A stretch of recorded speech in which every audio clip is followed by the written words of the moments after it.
చాలామంది యూట్యూబర్స్ ఇంకా Instagram influencers work from home jobs అంటూ ప్రమోట్ చేస్తూ ఉంటారు కదా. ఇలాంటివి ఎవరైనా ఫేస్ చేసి ఉంటే కామెంట్ చేయండి.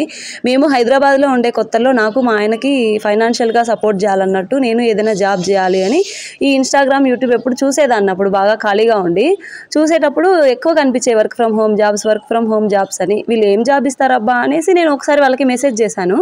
వాళ్ళు నాకు రిటర్న్గా వాళ్ళ నెంబర్తో వాట్సాప్లో చేశారనమాట. వాట్సాప్ నెంబర్లో ఏం చెప్తారంటే 3000 4000 పెట్టి వాళ్ళ దగ్గర ఏదైనా బ్యూటీ ప్రోడక్ట్ కానీ ఏదైనా ప్రోడక్ట్ అయితే కొనాలి. కొని మనం ఇంకా 2-3 కొనించాలి. ఆ జాబ్లో జాయిన్ చేయాలి. మనమైతే ఆ ప్రోడక్ట్ని జీవితాంతం వాడుతూ ఉండాలన్నమాట. అలా మనం కొన్న డబ్బుల్నే వాళ్ళు రిటర్న్లో మనం 2-3 జాయిన్ చేసినందుకు కమిషన్ లాగా ఇస్తారు. నాకు తెలిసిందైతే అంతవరకు. ఇంకా నా గురించి నేను అది నాకు వాళ్ళు ఆ మాట చెప్పిన తర్వాత నేను మా హస్బెండ్తో అడిగాను, ఆ ప్రోడక్ట్ పనికిరాదు, అదంతా స్పాము, నీకేం పని లేకుంటే గుమ్మనా కూర్చో అని బాగా తిట్లు తిన్నాను అనమాట. ఇంకా చాలా ఉంది